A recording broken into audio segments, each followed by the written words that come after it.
저희가 들리십니까? 예, 저는 잘 들립니다. 네, 고맙습니다. 지금 저희 세션이 8번째 세션이 2분 발표고 2분이 토론 예정이신데요. 그러니까 저까지 한 5시 들어오면은 일단 바로 세션을 시작할 수 있을 것 같습니다. 지금 그러니까 대충 다 들어오신 것 같은 느낌이네요. GOCNI의 정윤재 박사님 오셨고, 예, 그다음에 김경섭 대리님 또 오신 것 같습니다. 네, 안녕하십니까. 그다음에 공간정보연구원의 정구화 박사님이 아직 안 들어오신 것 같습니다. 그다음에 아페기후센터의 박경원 박사님 지금 와 계시고요. 안녕하십니까. 네, 안녕하십니까. 좀 이따 정구화 박사님이 아마 시간 맞춰서 들어오시지 않을까 이런 생각이고요. 들어오시게 되면은 이제 바로 시작하도록 하겠습니다. 다행히 저희가 다른 세션에 비해서 이 발표하시는 분도 그렇고 토론하시는 분도 그렇고 저희가 좀 한 번씩 적어서 이 시간적 여유는 충분히 있을 것 같습니다. 그래서 조금 이게 발표하시는 분들이 특히 좀 시간을 탄력적으로 쓰셔도 좋을 것 같다는 그런 생각이고요. 김구화 박사님만 좀 기다리도록 하겠습니다. 우리 유정 선생님은 여기 지역개발학회 간사시니까 보고 계시는 것 같고 있습니다.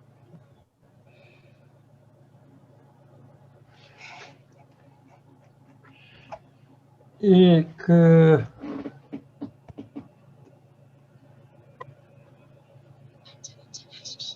발표를 할 때는 많이 이렇게 해보셔서 아시겠지만 저는 이렇게 익숙하진 않은 편입니다. 근데 제한적으로 강의를 하면서 이렇게 해보니까 이게 아무래도 소음이 좀 생겨서 이 발표자들이 발표하실 때는 저희 토론자하고 저희는 좀 음을 소구하는 방향으로 이렇게 하겠습니다. 끝나고 이렇게 토론을 할 때는 자연스럽게 이렇게 5분밖에 안 되기 때문에 그렇게 큰 문제가 아닐 것 같습니다. 그래서 그냥 전부 다 이렇게 소구하지 않고도 이렇게 할 수 있을 것 같습니다. 그렇게 준비를 하도록 그렇게 하겠습니다. 지금 약 1분 전인데요. 시간은 50분이 되면은 바로 이렇게 좀 시작을 하도록 하겠습니다. 제일 먼저 정윤재 박사님, 그 다음에 김경섭 대리님이 연이어서 이렇게 발표를 하고, 그 다음에 이후에 이렇게 정구화 박사님과 박경원 박사님이 토론을 하시는 그런 순서로. 그러니까 토론이 끝나면은 이후에 전부 자유롭게 이렇게 시간을 가지고 토론을 하도록 하겠습니다. 자, 그럼 지금부터 한국지역개발학회 동계학술대회 제8세션의 학술회의를 시작하도록 하겠습니다. 이 주제는 잘 아시듯이 이 리모트 센싱과 관련된 내용입니다. 포괄한 주제가 도시관리와 지역개발을 위한 위성영상의 다양한 활용 사례. 저는 사실 이 리모트 센싱에 대해서 그렇게 익숙한 편은 아닙니다만 이 리모트 센싱이 이 지역개발이라든지 특히 관련된 이렇게 실무적인 측면에서도 얼마나 중요한 역할을 하고 있다는 점은 제가 좀 잘 인지하고 있는 그런 내용이기도 합니다. 그래서 오늘 이 발표하신 내용을 가지고 제 개인적으로도 좀 이렇게 새로운 해안을 좀 가질 수 있는 그런 시간이 되기를 저도 사실 기대하고 있고 그렇게 또 저도 열심히 좀 잘 들을 수 있도록 그렇게 하겠습니다. 제가 다 나와 있어서 아시리라고 생각하고 말씀을 안 드렸는데 오늘 이 8세션의 사회를 맡은 서울대학교 농경사회부의 이성우 교수입니다. 다들 이 바쁘신 와중에 이게 발표도 그리고 토론에 참석해 주셔서 감사합니다. 오늘 세션은 이제 두 분이 발표를 하도록 되어 있습니다. 정윤재 박사님과 김경섭 대리님인데 다행히 두 분이 이렇게 소속 기관이 같으셔서 아마 조금 더 이렇게 내용이 중첩됨이 없이 상호 보완적인 측면에서 아주 효율적인 유효한 그런 발표가 되지 않을까 이렇게 생각되고요.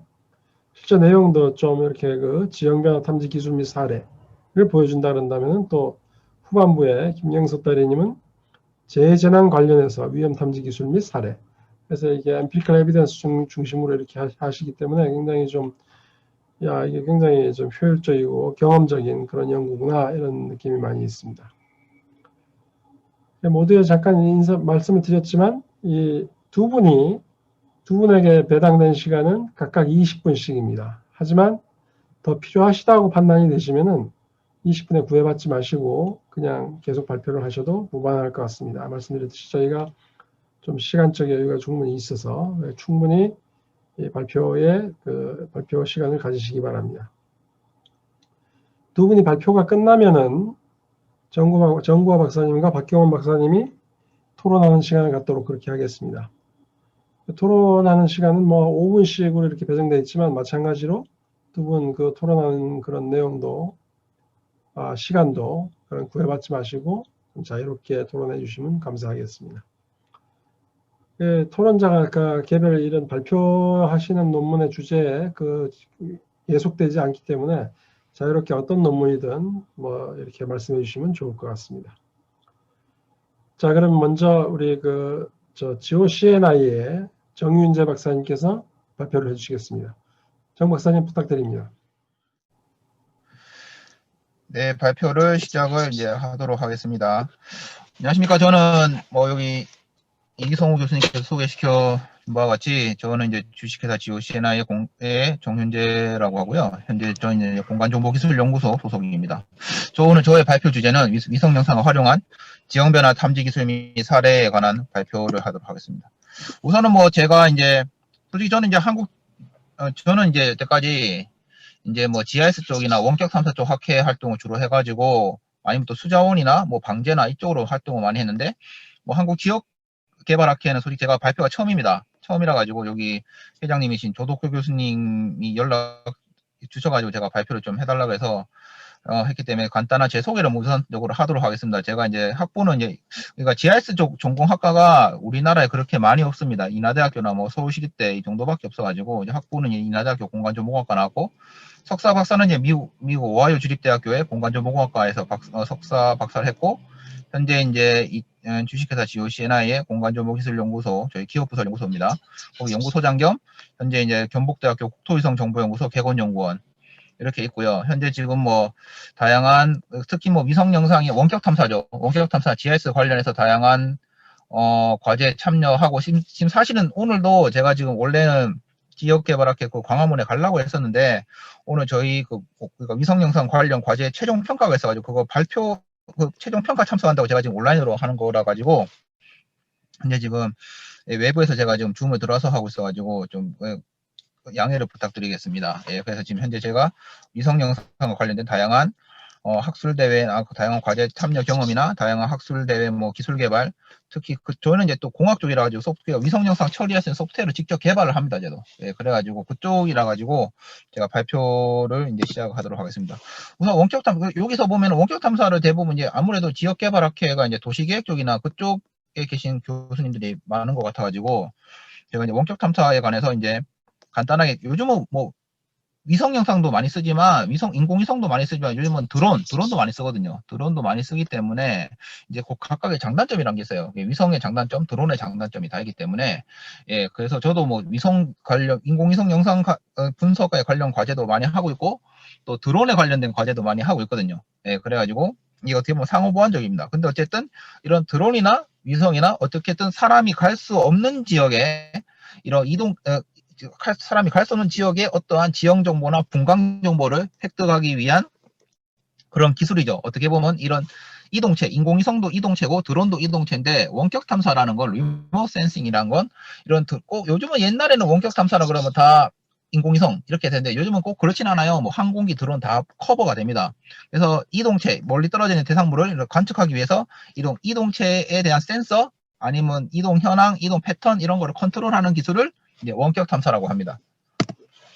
현재 전차박 같은 경우는 그러니까 이제 다들 하는 부분이 원격 탐사가 제가 좀 이따 저의 뭐 소프트웨어 개발했다던가 뭐 관련 연구했던 제가 예시를 다 보여드릴 건데 그럼 이 원격 탐사기가 뭐 위성도 마찬가지고 드론도 요즘은 드론에서 취득할 수 있는 센서 영상 똑같거든요. 위성이랑 큰 차이가 없어요. 그게 다 X선, 자외선, 뭐 가시광선, 적외선 이렇게까지 다 취득이 가능하고 그래서 이런 파장대에 따라 가지고 이런 위성 영상이나 드론 영상이 다 가시광선은 사람이 눈으로 볼 수 있는 정보. 그러니까 피복이죠. 토지 피복이나 이런 자동차, 뭐 해상도가 높을수록 자동차나 건물 같은 이런 굉장히 정밀한 객체가 보이고 해상도가 낮을수록 좀 그러진 않고 예, 그 대신 이제 해상도가 낮을수록 좀 밴드가 좀 더 많아지는 그런 특성이 좀 있습니다. 현재 전자파 특성 같은 경우는 아까 제가 말씀드린 것처럼 가시광선, 흔히들 RGB라고 합니다. RGB가 이제 보면은 수자원, 그러니까 연안 쪽, 그 다음에 지형지물, 건물이나 토지 피복, 그 다음에 뭐 토양, 뭐 이런 거 같은 거, 그러니까 토지 피복을 이게 물인가, 뭐 땅인가, 아니면 콘크리트인가 이런 거를 주로 볼 때는 이제 RGB, 이제 사람이 눈으로 볼 수 있는 거랑 똑같아요. 이건 RGB 가시광선으로 하고 적외선 같은 경우는 특히 이제 랜셋 같은 미국의 랜셋 위성 영상 같은 경우는 적외선이 있는데 이제 적외선도 근적외선이 있고 열적외선이 있습니다. 근적외선 같은 경우는 식생의 활성도, 그러니까 밴드별로 이게 여기 보면 파장이 다 다르니까 그러니까 이게 파장이 다 전자파의 파장이 다를수록 특정 지형 지물에 민감하게 반응합니다. 이거는 뭐 왜 민감하게 반응하느냐, 이거는 뭐 약간 광학적인 겁니다. 뭐 이게 사물의 특성이죠. 사물의 특성에 따라서 어떤 전자파는 뭐 물에서, 그러니까 식생에서 되게 민감하게 반응하고 어떤 전자파는 물에서 되게 민감하게 반응해요. 그래가지고 이게 원격 탐사 영상들을 이렇게 서로 조합을 하면 뭐 식생 NDVI라고, 여기 NDVI는 되게 유명하죠. 그러니까 식생지수라 그래가지고 식생의 이런 활성도를 체크할 수 있는 그런 밴드까지 정보까지 다 뽑아낼 수 있는 그런 특성들을 위성 영상이나 드론 영상이 다 가지고 있어요. 특히나 여기서 적외선 중에서도 열적외선 같은 경우는 지표 온도 죄송합니다. 그러니까 어떤 지형, 그러니까 태양에 의해서 이렇게 반사가 되면 이 지표면이 얼마나 뜨거운가, 지표면에서 반사 또는 방사되는 지표 온도까지, 지표 에너지까지 탐지가 가능해서 뭐 지표 온도까지 요즘은 가능합니다. 그래서 여기 보면 전자파의 특성이 이제 지표, 아까 제가 말씀드린 것처럼 지표 물체별로 어떠한 지형 지물의 물에서는 특정한 어떤 파장에서는 어떤 밴드에서는 되게 민감하게 반응하고 어떤 식생 같은 경우는 또 어떤 밴드에서는 되게 민감하게 반응하고 소일 같은 경우도 마찬가지입니다. 그렇기 때문에 이런 밴드 위성 영상이 좋은 점이 그 지역 어떤 굉장히 넓은 지역에 접근하지 않고 물, 식물, 토양에 관한 뭐 특성, 현황, 아니면 식생이 얼마나 잘 자라고 있나. 왜냐하면 이 식생이 잘 자라느냐에 따라서도 이게 어떤 밴드에서는 좀 민감하게 반응하거든요. 그렇기 때문에 이 위성 영상이나 이런 원격 탐사 자료에 가치가 있다고 제가 말씀드릴 수 있겠습니다. 그래서 이거 같은 경우는 이제 지표상의 물체별로, 그러니까 여기 아까 제가 어떻게 보면 아까 방금 앞서 표에 예시입니다. 이거 어떤 지형지물은 어떤 식물이나 뭐 물이나 토양은 어떤 밴드에서는, 그러니까 뭐 가시광선 밴드에서는 좀 민감하게 반응, 어떤 밴드에서는 좀 어둡게, 또 어떤 지형지물 물 같은 경우는 또 어떤 밴드에서는 또 민감하게 반응. 뭐 그렇게 하기 때문에 이게 이 분광곡선이 어떻게 보면 원격 탐사의 가장 기본이거든요. 가장 기본적인 원격 탐사의 곡선이 분광곡선이라고 말씀드릴 수 있겠습니다. 특히 원격 탐사 센서는 그러니까 또 크게 두 가지입니다. 첫 번째가 수동형 원격 탐사라 그러고 두 번째가 능동형 원격 탐사라 그래요. 수동형 원격 탐사는 뭐냐면 그러니까 태양이죠. 태양이 어쨌든 에너지를 발산하고 그러니까 반사 또는 방사되는 그런 에너지를 받아가지고 영상에 기록을 남기는 거를 원격 탐사, 수동형 원격 탐사, 즉 패시브 리모트 센싱이라고 하는데, 우리가 쓰고 있는 일반 그러니까 뭐 디지털 그러니까 스마트폰 카메라가 똑같은 수동형 원격 탐사 패시브 리모트 센싱입니다. 즉 이거 같은 경우는 주변에 빛이 없으면 안 보여요. 네, 주변에 빛이 없으면 안 보이기 때문에 이거 같은 경우는, 그러니까 어떻게 보면 수동 원격 탐사는 어떻게 보면 우리가 일상생에서 쓰는 스마트폰이랑 똑같습니다. 그렇게 해서 이거는 일반적인 위성 영상, 근데 그러니까 다 좀 그러니까 전문가 아니신 분들 보면 뭐 위성 영상이 다 그냥 이런 수동형 카메라랑 똑같은 원리는 아니냐 했는데, 근데 그거는 수동형 원격 탐사의 방식으로 취득한 영상을 의미하고요. 또 능동형 원격 탐사라고 또 따로 있습니다. 제가 좀 이따가 예시를 샘플 하나 보여드릴 겁니다. 액티브 리모트 센싱이라 하는데, 수동형 원격 탐사 같은 경우 아까 제가 말씀드린 수동형 원격 탐사 같은 경우는 에너지원이 태양이죠. 태양에서 이렇게 에너지가 발산하고 빛이 발산하면 그게 어떤 지형 지물에 맞고 튕겨나오는 그런 에너지를 일반 카메라에 이렇게 담아가지고 영상으로 만드는 게 수동용 원격 탐사 방식이고, 일반적인 디지털 카메라, 그런 우리가 폰으로 찍는 사진 같은 걸 의미하고요. 능동용 원격 탐사 액티브 리모트 센싱 같은 경우는 탑재체 이동체가 위성이나 드론의 이런 이동체의 센서 자체에서 에너지가 나와요. 빛이 한번 레이저를 쏜다고 볼 수 있겠습니다. 센서에서 에너지 자체를 쏘고 그 에너지가 지형 지불에 맞고 또 다시 빛이 강도라든가 그런 게 반사가 되죠. 그 반사되는 강도를 그거 영상에 담아가지고 산출하는 방식이 액티브 리모트 센싱 방식인데, 흔히들 그러니까 이제 위성 영상이 크게 두 가지입니다. 드론도 마찬가지고요. 예, 그래서 수동용 원격 탐사 방식과 능동용 원격 탐사 방식이 있는데, 뭐 장단점이라고 할 수 있는 건 수동용 원격 탐사 같은 경우는 그러니까 이제 뭐 앞에 당연히 우리가 이제 일반적 폰으로 사진 찍을 때도 앞에 뭔가 구름이 끼거나 앞에 그 구름 너머에 지형 지물이 안 보이죠. 또 수동용 원격 탐사 똑같습니다. 이게 위성에서 사진을 찍는데 구름이 많은 지역이다. 그러면 답이 없습니다. 수동용 원격 탐사는 안 보여요. 아무것도 안 보입니다.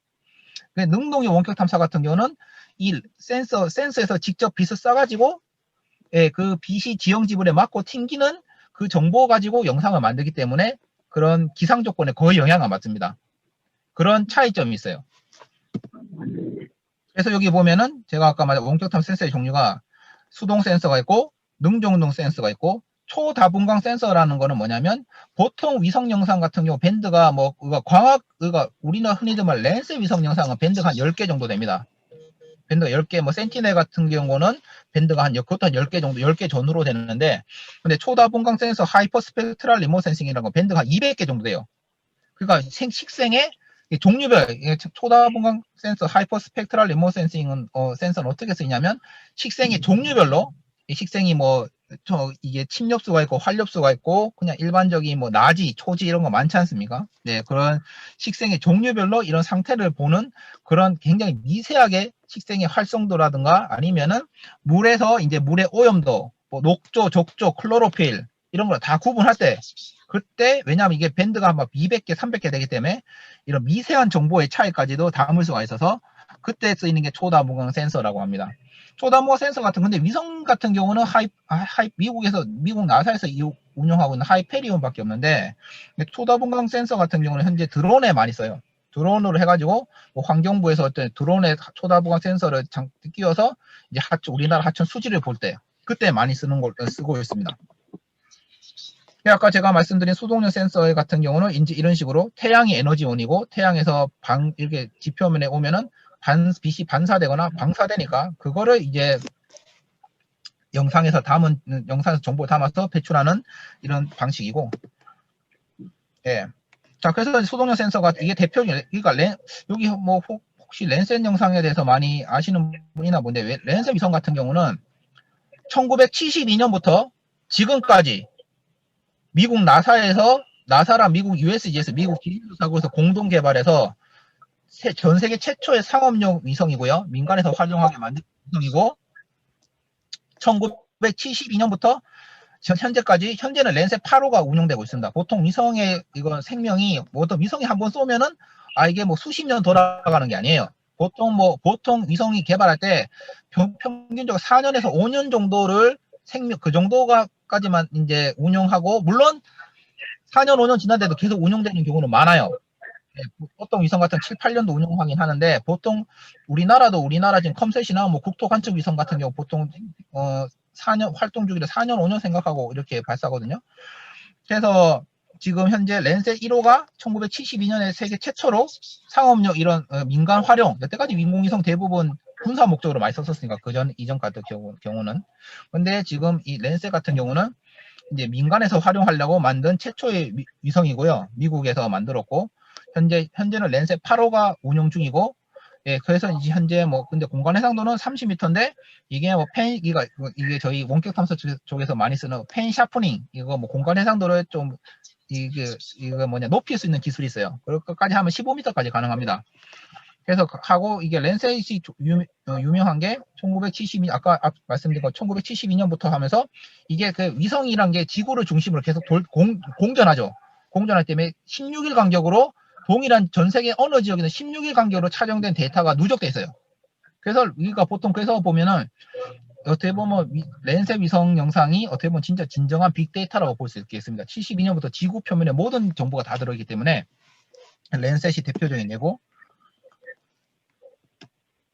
그리고 이거는 아이코노스 같은 경우는, 그러니까 랜셋 같은 경우는 이게 보면은 아까 말씀드린 해상도가 30m에서 펜 샤프닝 해봤자 증가시켜봤자 15m까지가 되기 때문에 그렇게 고해상도 영상까지라고 말씀을 못 드립니다.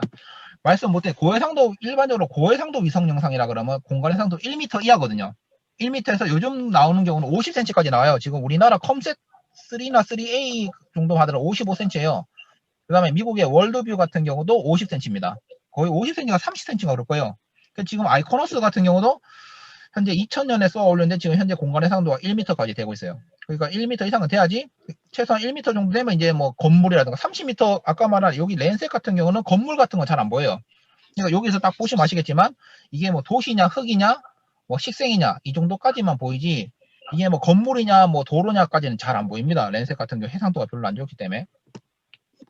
근데 여기서 보면은 최소한 아이코노스 정도급 이런 정도의 고해상도 위성 영상이면 이제 도로냐, 좀 더 심한 경우는 이제 차량이냐, 이제 이 차량이 한 30cm 정도까지 공간 해상도로 나오면 이 차량이 트럭인가 뭐 그냥 승합차인가 그 정도까지 나오는 거죠.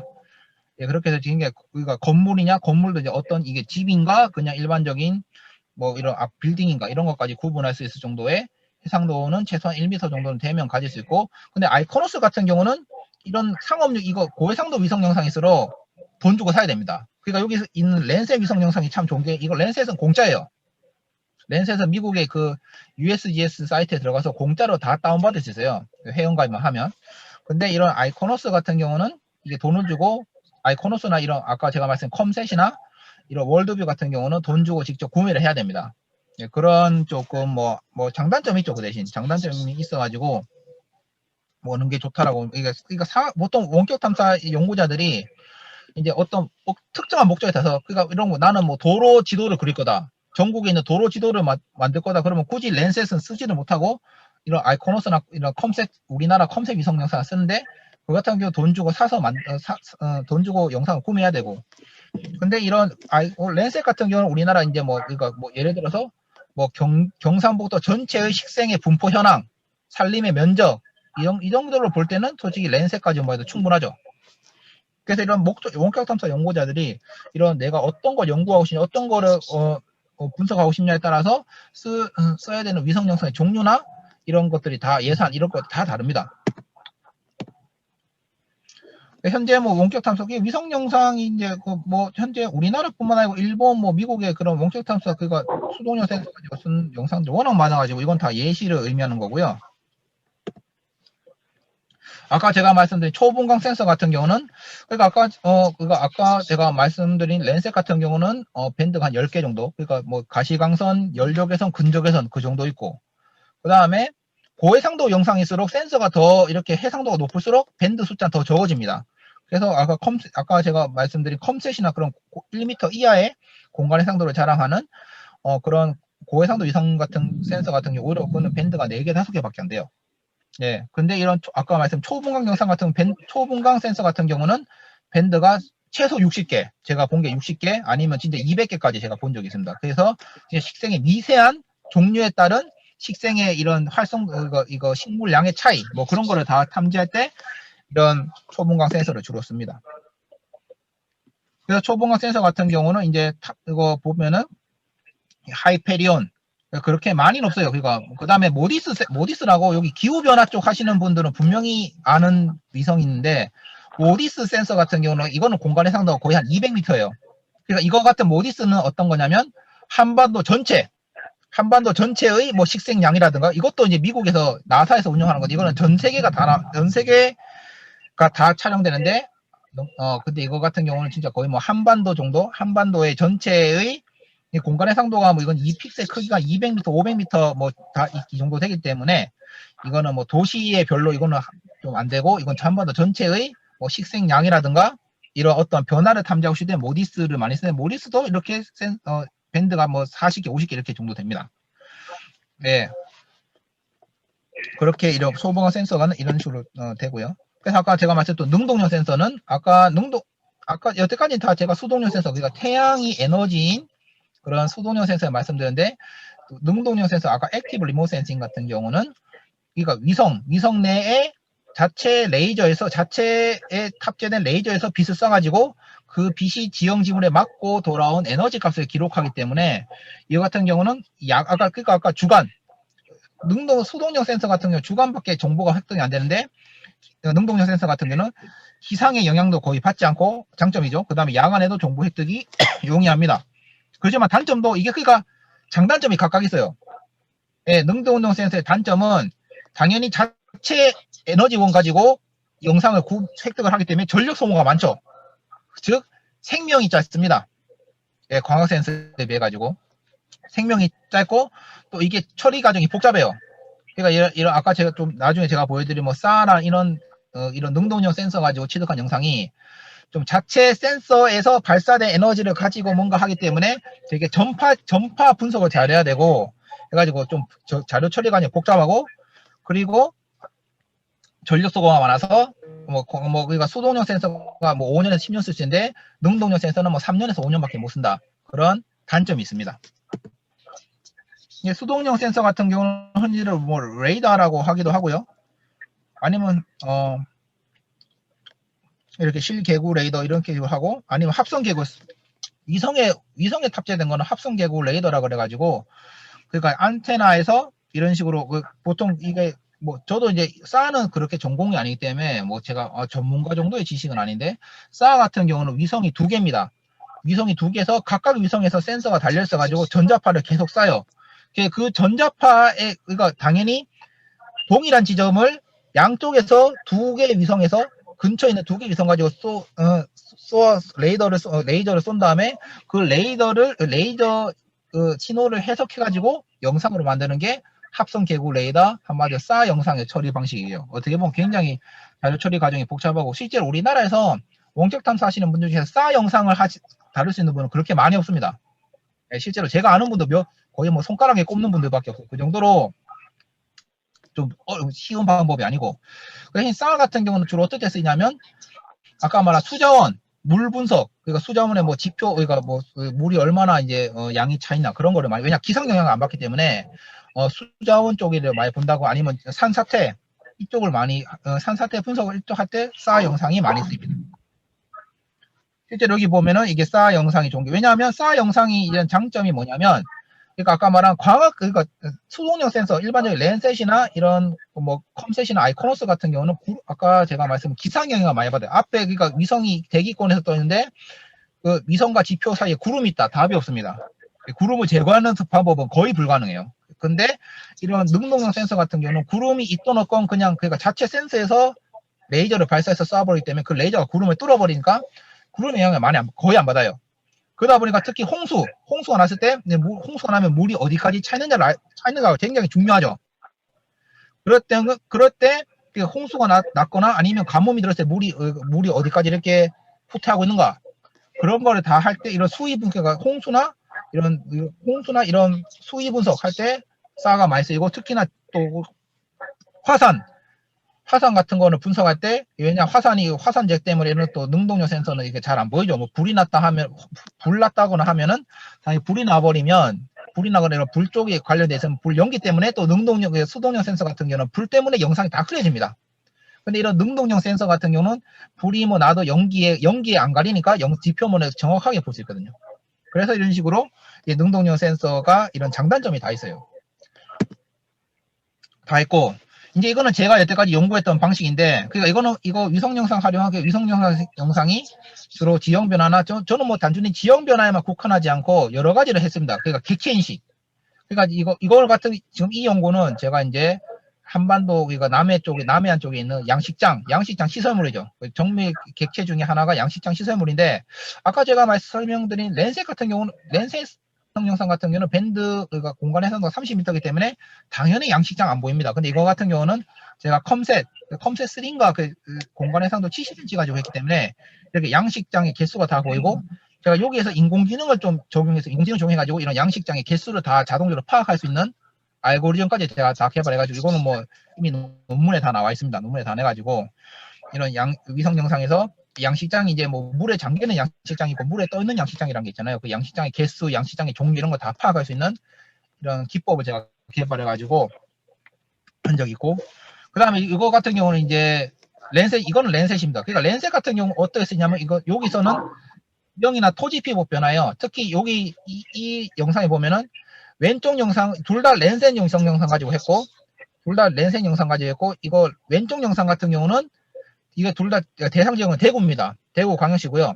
여기서 여기 렌셋 영상 가지고 이게 빨간색이 의미하면은 도시 지역.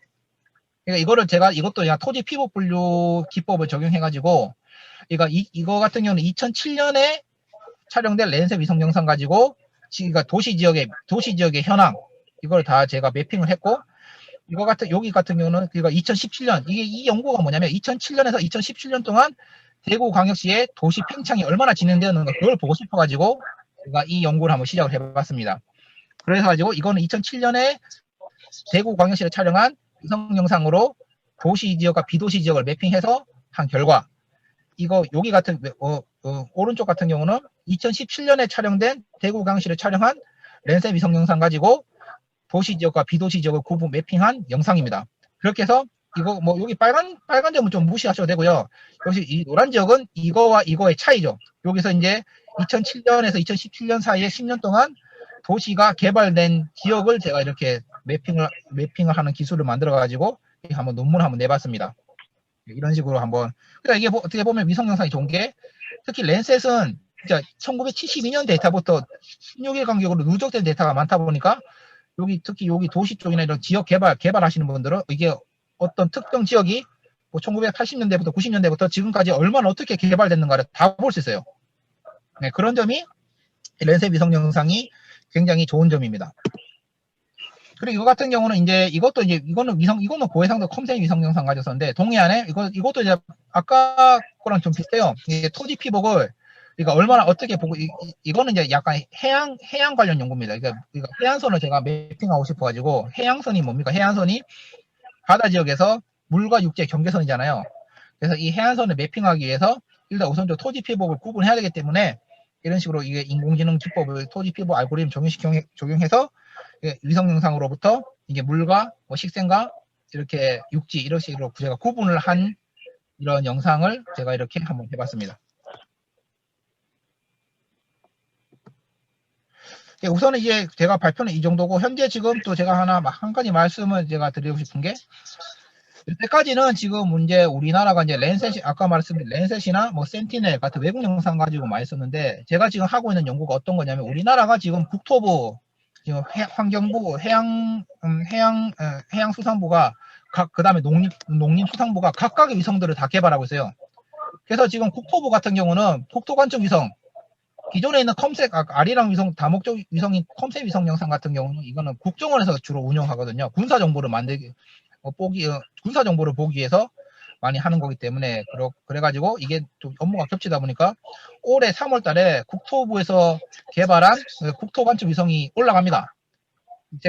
사실 제가 오늘 이거 외부에서 평가받은 게, 제가 그 국토관측 위성 영상 처리에 관한 소프트웨어 제가 개발하는 연구를 맡아가지고 그거 개발하다 오늘 발표가 왔거든요. 예, 그래서, 예, 그 다음에 또 수자원위성이 또 2025년에 올라가고, 농림위성이 또 2023년에 올라가요. 그만큼 이게 여태까지는 우리나라가 외국 위성 영상에 많이 의존했었는데, 이제 점점 이제 우리나라 자체 위성 가지고 자체 기술로 개발한 위성이 점점 계속 올해부터 계속 이제 올라갑니다.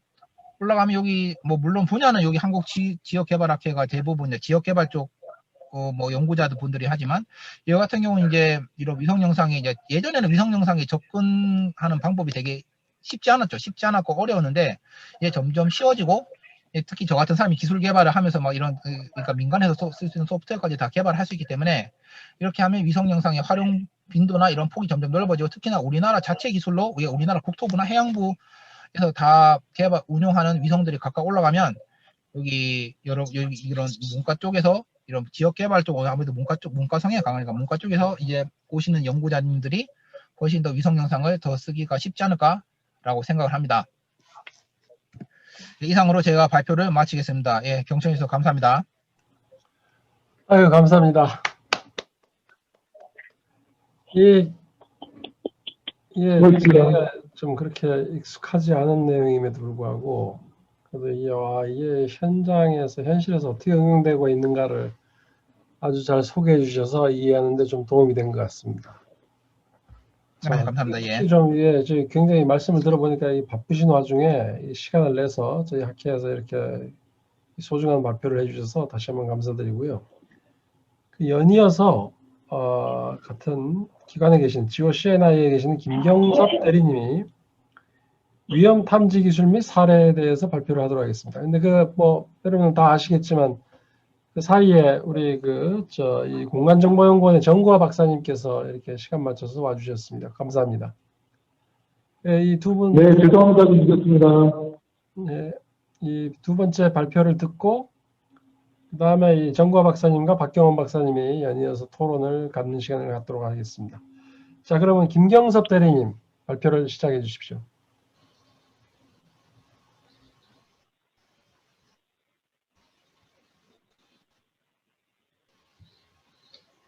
네, 화면 보이시나요? 네, 네, 그럼 발표 시작하도록 하겠습니다. 저는 이제 이 세션 그 안내상에서는 위성 영상을 활용한 재재난 위험 탐지 기술 및 사례로 되어 있었는데요. 약간 바꿔가지고 재재난 위험 탐지 및 표출 기술로 발표를 준비를 했습니다. 저는 GOCNI 공간정보기술연구소의 김경섭 연구원입니다. 발표 시작하도록 하겠습니다.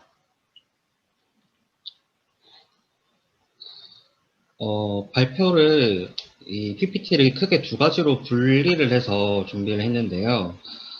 처음에는 이제 재해재난 위험 탐지에 대해서 랜셋 영상을 활용해서 포항 지진 전후에 토양 수분 탐지하는 데 초점을 둬서 준비를 했습니다. 크게 서론, 그리고 연구 방법, 결과, 결론 이렇게 준비를 했고요.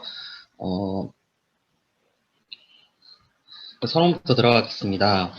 2017년에 강진이 발생했던 포항시 북부 일대 농경지에서 액상화 현상이 폭넓게 확인됐다고 기사들이 많이 났었는데요. 이 기사들을 보면은 진앙지를 중심으로 2, 3km 내의 농경지 100여 곳에서 액상화 현상의 흔적이 확인되었다고 되어 있습니다. 그 기사들에 실렸던 사진들 중에 이제 위에서 가져왔는데, 이제 농경지의 이제 가운데 사진에 물이 이렇게 침수되어 있는 거를 보실 수 있습니다. 그래서 액상화 현상에 대해서는 정의가 여러 가지가 있지만은 제가 이제 한국건설기술연구원에서 조금 쉽게 정의를 한 게 있어서 가져왔습니다. 집안에 반복적으로 큰 힘이 가해질 때 땅이 물렁해지거나 액체와 같은 상태로 변하는 현상을 액상화 현상이라고 하는데요. 이 어떤 연구에서는 서울 등 수도권과 그리고 부산 이런 지역도 액상화 위험 지역으로 볼 수 있다고 소개가 돼 있었습니다. 경남 양산에서 규모 6.5의 지진이 발생했을 때 서울 비롯한 수도권까지도 액상화의 영향권에 있다고 하고요. 그리고 경기도 파주에서 같은 규모의 지진이 발생했을 때도 부산까지 액상화 위험이 높다고 합니다. 이와 같은 액상화 현상은 집안 침하와 구조물 붕괴 등의 위험으로 이어질 수가 있어서 위험도가 높은 재재난이라고 할 수 있는데요. 저희는 위성 영상을 활용해서 토양 수부 지수 분석을 해가지고 액상화의 정도를 간접적으로 파악하고자 하는 것을 목표로 삼았습니다. 그래서 대상 지역은 오른쪽 위에 이제 그 지도를 놨는데 그 포항 지진의 진앙이 위치했던 포항시 북구 흥해읍으로 대상 지역을 설정하였습니다.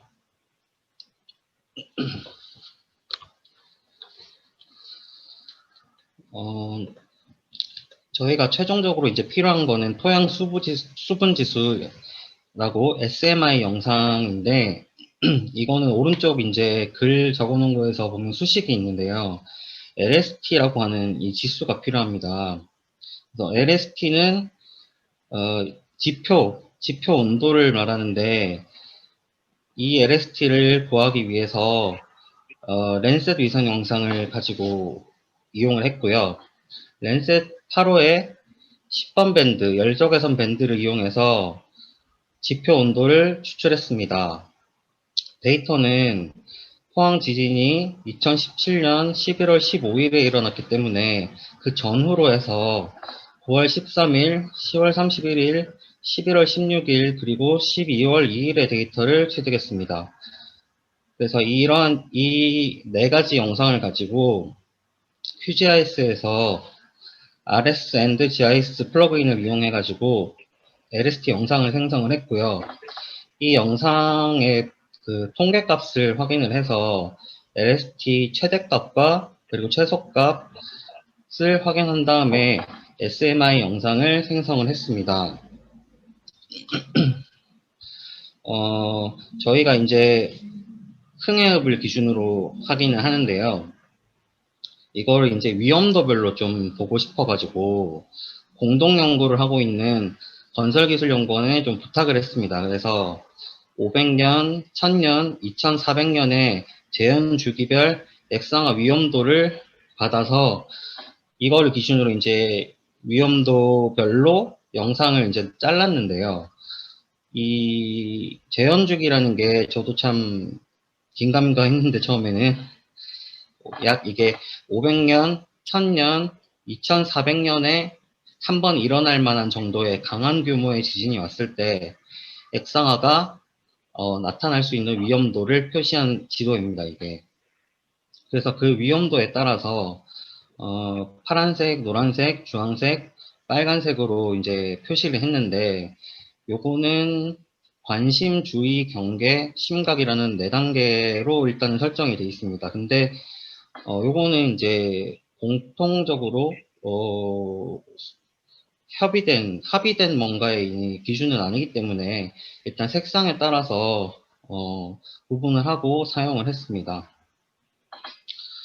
그래서 이 500년, 1000년, 2400년의 이 지도를 가지고 각각 색깔별로 추출을 해서 레이어를 만들었고요. 이 레이어를 이용해서 저희가 만들어 놨던 SMI 토양 수분 지수 영상을 잘랐습니다.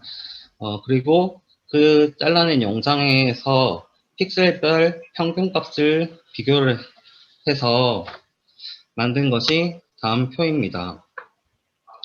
근데 표로는 조금 확인이 조금 어려우실 것 같은데요.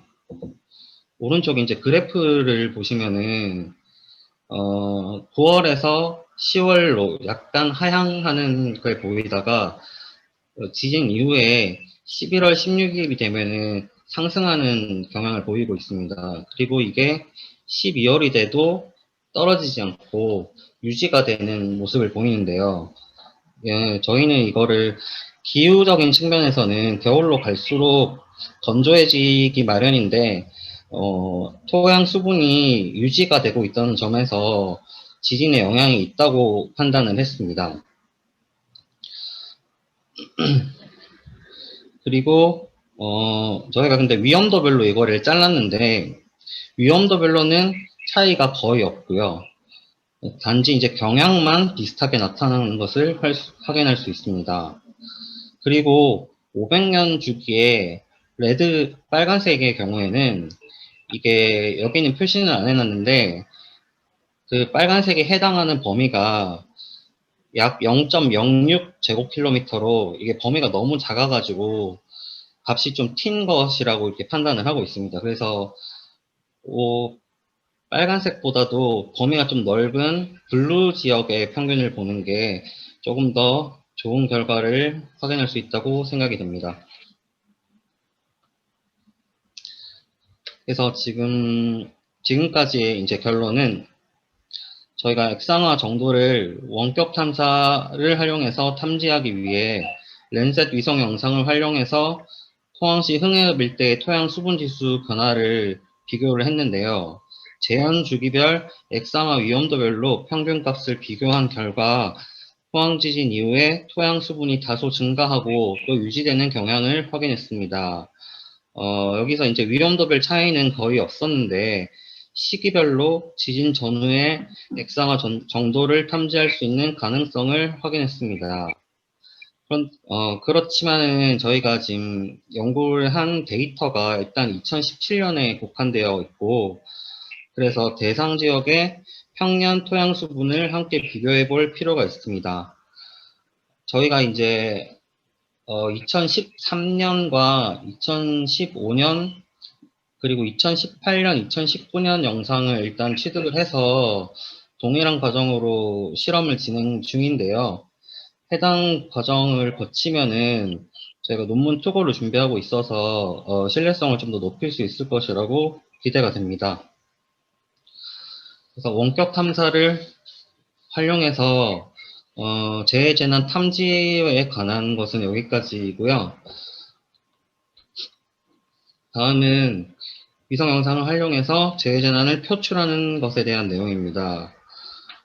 저희가 아무래도 회사이다 보니까 최종적으로는 시스템을 만드는 그런 업을 하고 있거든요. 그래서 게임 엔진 중에 하나인 유니티 3D를 이용해서 3D 이제 베이스 맵을 구축하는 데에 위성 영상을 주로 활용하고 있습니다. 그래서 관련된 사례가 이제 도시홍수랑 지진재난 이 두 가지를 갖고 왔는데 이것과 함께 간단하게 소개해 드리도록 하겠습니다. 저희가 3차원 이제 베이스 맵을 만들 때는 위에 4단계로 이제 보실 수 있는데요.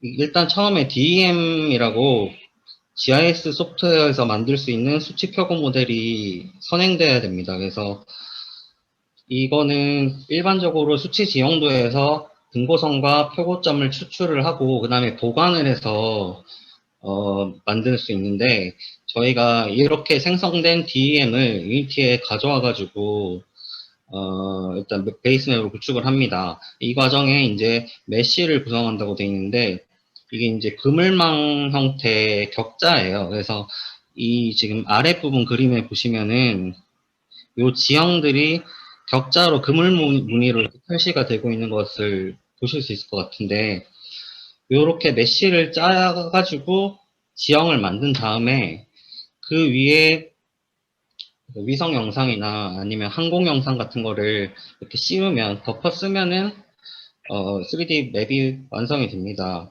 그래서 이 메쉬가 촘촘하게 구성되면 될수록 지형의 정밀도를 높일 수가 있습니다. 근데 시스템은 결국은 이제 저희는 일반적으로 공무원들이 사용하는 이런 시스템을 만들기 때문에 PC 환경을 고려하지 않을 수가 없거든요. 그래서 협의를 통해서 지형의 정밀도를 결정을 하게 됩니다. 그래서 적정 수준에서 정밀도를 설정을 하고 그렇게 해서 만든 메쉬 위에 위성 영상을 매핑을 합니다.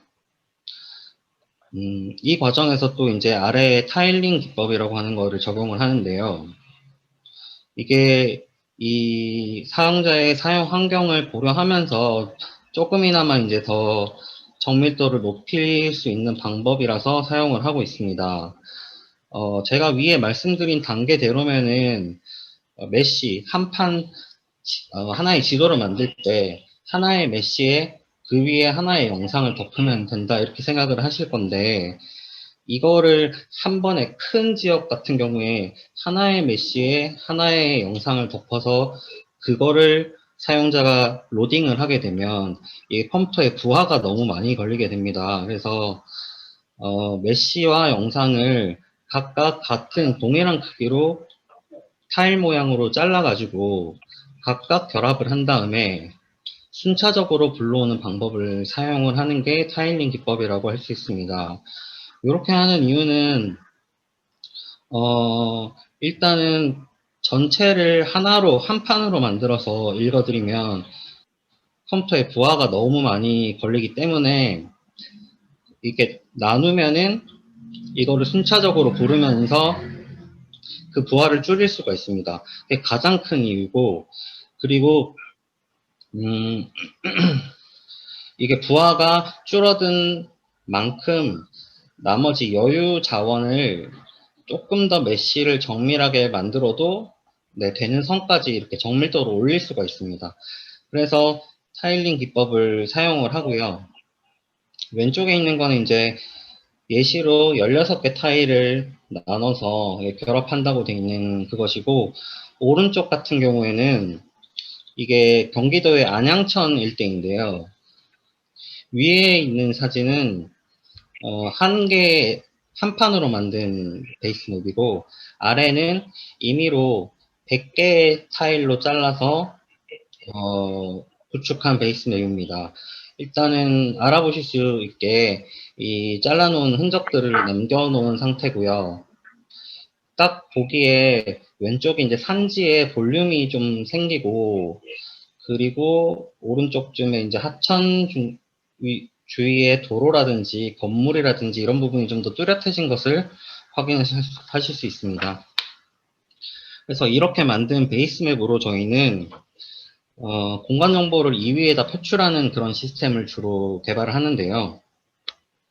그 중에 하나가 이제 도시홍수 시뮬레이션 시스템입니다. 지금 이거는 서울시를 대상으로 위성 정보와 그리고 레이더 그리고 AWS 기상 정보를 포함해서 만드는 시스템인데, 지금 화면에서 보시는 거는 서울시에서 강수량이 일정 이상 왔을 때 어떤 부분에서 침수가 나타나는지를 시뮬레이션을 할 수 있는 그런 화면입니다. 지금 생각보다 너무 잘 안 보이는 것 같은데, 이 여의도 아래쪽에 이 부분이 지금 물이 차올라 있는 것을 보실 수 있습니다.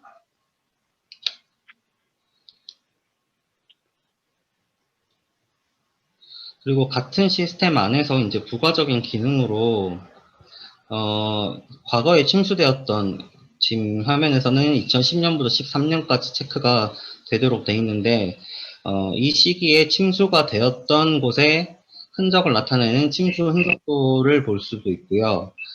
그리고 이쪽에는 맨홀에서 물이 넘쳐났을 때 어떻게 침수가 되는지 그 지역을 표시하고, 또 원료량을 이렇게 그래프로 보여주고 있습니다. 그리고 이제 마지막으로 제가 앞에서 이제 액상화 관련해서 했던 것과 관련된 이 시스템인데요. 요거는 지금 개발이 계속 진행 중인 상태에서 저희가 협의를 하면서 조금 변동이 계속 있어가지고 이 맵 부분이 아직 픽스가 안 됐습니다. 그래서 지금은 단순하게 이제 위성 사진 위에 이렇게 격자 형태의 쉐이프 파일을 올려서, 그리고 이 구역별로 어떤 지진 재난 단계 위험도가 있는지 이런 거를 표출하는 지금 요 단계로 지금 보여드리는 거고요. 지금 얘기되고 있는 걸로는 V월드 고가에서 이제 만든 V월드 맵과 연동해서 그 위에 뭐 USGS에서 만든 쉐이크 맵이라든지 이런 거를 덮어 씌우는 그런 방향으로 지금 얘기가 조금 되고 있습니다. 그래서 지금까지 말씀드렸던 게 저희가 주로 진행을 하는 사업들인데요.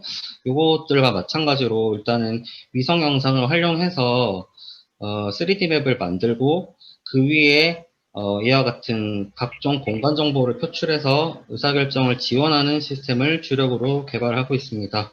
네, 이상으로 발표를 마치겠습니다. 감사합니다. 반갑습니다. 앞서 보여주신 내용도 굉장히 좀, 지형변화 탐지를 어떻게 할 수 있는지, 응용될 수 있는지를 아주 잘 봤는데, 이게 리모트 센싱이 또 이렇게 재난 예방과 관련된 부분까지도 충분히 영역이 확장돼서, 그러면 단순한 학술적 논의가 아니라 이렇게 경험적인 측면에서, 실용적인 측면에서 굉장히 활용도가 정말 높구나라는 그런 인식을 다시 한번 하게 된 계기가 됐고요.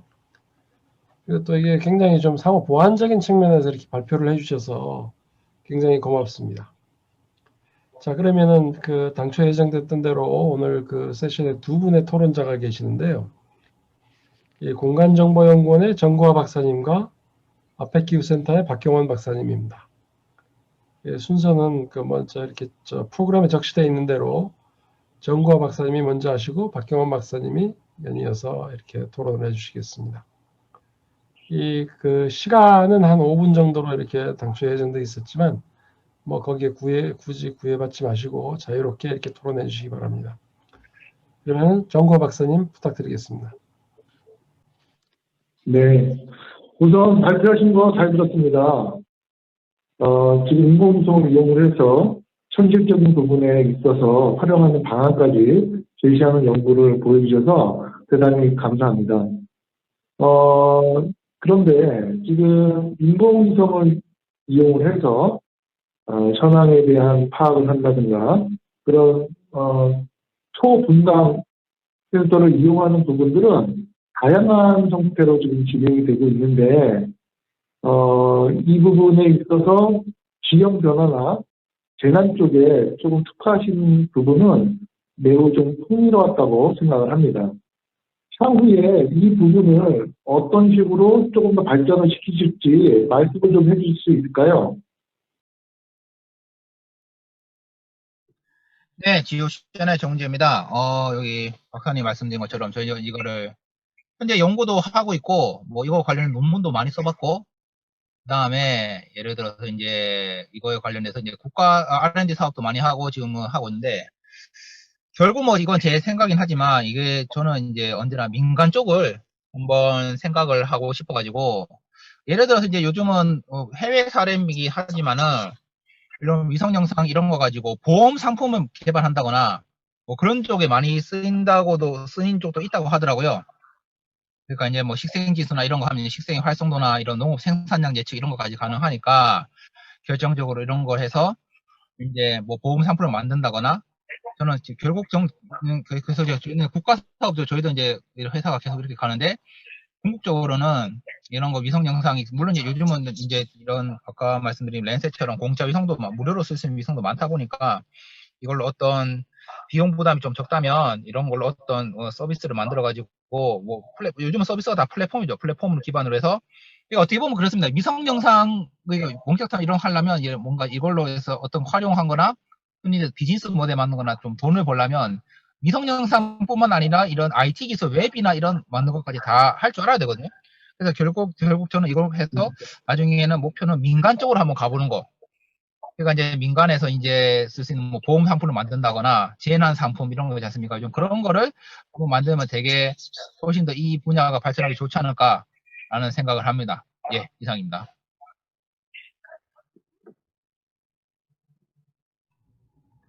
네, 감사합니다. 두 번째 발표자분께서도 뭐 하실 말씀이 있으신가요? 네, 저도 이제 앞서서 정윤재 박사님께서 말씀하신 데 동의는 하고요. 저희가 위성 영상을 다루다 보니까 아무래도 근본적으로 약간의 문제는 있는 것 같습니다. 이게 위성이라는 데이터에 접근하는 것도 그렇고, 아무래도 이거를 활용 단계까지 가기 위해서는 중간에 처리 과정이 좀 많아요. 그래서 그거에 관련해서 관련 인력을 육성하는 것도 중요한 문제 중에 하나라고 생각을 합니다. 그래서 이와 같은 거에서 이제 교육 파트에도 확장을 할 수 있지 않을까 그런 생각이 듭니다. 네, 이상입니다. 네, 감사합니다. 먼저 말씀하셨던 부분에 있어서는 지금 보험 쪽에서는 풍수해 보험을 지금 진행하는 걸로 알고 있습니다. 그래서, 지금 연구하셨던 내용들이 풍수해 보험이라든가 또 말씀하셨던 교육 쪽에 연결이 될 수 있도록 이 연구에 추가적인 내용을 조금 더, 이렇게 표현을 좀 해주시면 그런 쪽으로 발전하지 않을까 이렇게 예상이 됩니다. 다시 한번 좋은 발표 잘 들었습니다. 예, 감사합니다. 예, 정구화 박사님, 의미 있는 토론 진행해 주셔서 감사드립니다. 연이어서 아펙큐 센터의 박경원 박사님 부탁드립니다. 에이펙 교육센터 박경원입니다. 발표 잘 들었습니다.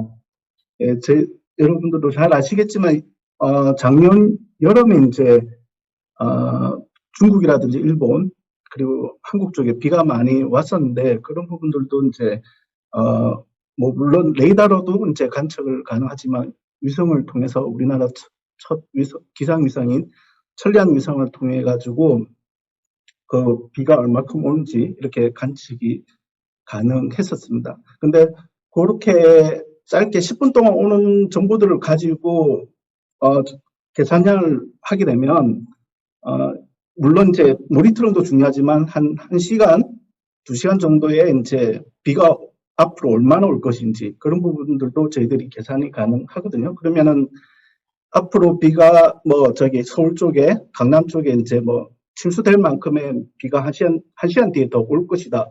그런 부분들이 아까 이제 김경섭 연구원이 발표하셨던 침수 정보와 결합이 된다면 뭐 1시간 뒤에 어디가 침수될 것이고 그런 정보들이 쌓이게 되면 그런 정보들 중에서 침수가 된 부분들에서 이제 자동차를 뺀다든지 그쪽에서 이제 여러 가지 자동차들이 우회할 수 있도록 그렇게 지역사회에 이제 정보가 제공이 가능할 것 같고요.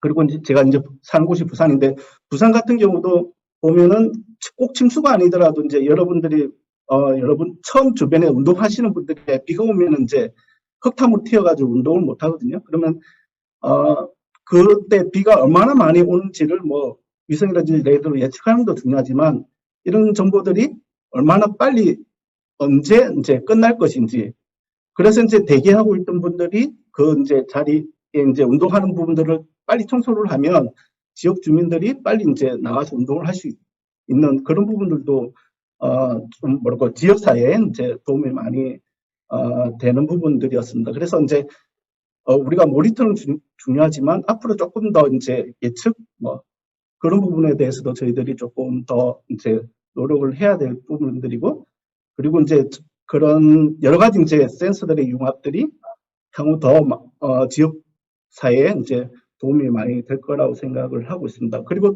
더불어서 이제 저기 작년에 이제 환경위성이 발사가 되었기 때문에 이제 미세먼지도 이제 조만간 지금 계속 이제 국립과학원에서 저기 환경과학원에서 이제 관측을 하고 있는데 그런 이제 미세먼지들도 이제 우리나라의 위성으로 관측이 가능하다면 그 정보들도 마찬가지로 이제 1시간, 2시간 뭐 더 빨리는 하루 이틀 전에 이제 미세먼지가 어디에 더 이렇게 복잡하게 나타날 것이라는 그런 부분들도 우리가 정보를 얻게 되면 그 정보를 가지고 이제 어떻게 이제 저기 고해상도 위성 정보 그리고 지역사회 정보들을 융합해서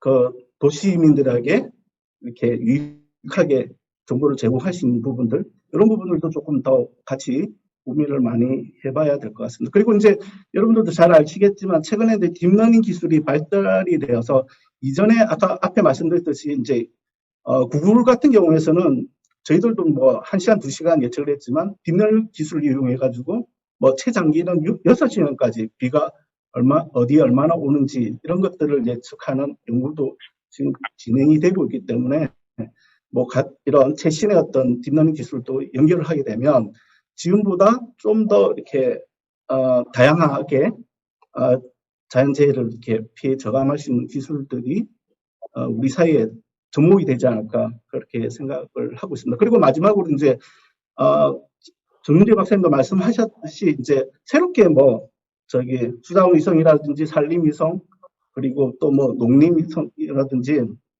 많은 위성들이 이제 계획이 되고 있는데 다 목적들이 틀리지만 센서들도 다 틀리고 하지만 이제 그 많은 센서들이 향후적으로 DB화돼서 엄청난 양의 빅데이터가 이제 향후 이제 구축이 되기 때문에 그 많은 양의 데이터를 앞으로 어떻게 우리 지역사회에 이제 자연재해 저감이라든지 지역사회의 어떤 좋은 정보로 이용할 수 있는지 그런 부분에 대해서도 향후 이제 조금 같이 고민을 해보면 좋을 것 같습니다. 이상입니다. 예, 그 박형원 박사님 감사합니다. 아주 아주 용인한 멘트를 아주 여러 가지로 많이 제시를 해주셨는데요. 혹시 우리 발제자 두 분께서 우리 박정원 박사님 말씀해 주신 내용에 대해서 혹시 리스판스를 하실 그럴 내용이 있는지, 혹시 의사가 있으신지, 혹시 있다면 이게 리스판스를 해주셔도 좋을 것 같습니다. 저는 특별한 거는 없습니다. 박사님의 의견이 되게 좋은 것 같아가지고 저는 특별한 레스폰스는 없습니다. 예. 네. 예, 박 박사님 말씀하신 게, 어드바이스와 현황에 대해서 약간 좀 추가적인 그런 엠피리컬 에비던스를 말씀해 주셨기 때문에 무슨 이 발제자의 그런 답변이 필요할 것 같지는 않습니다.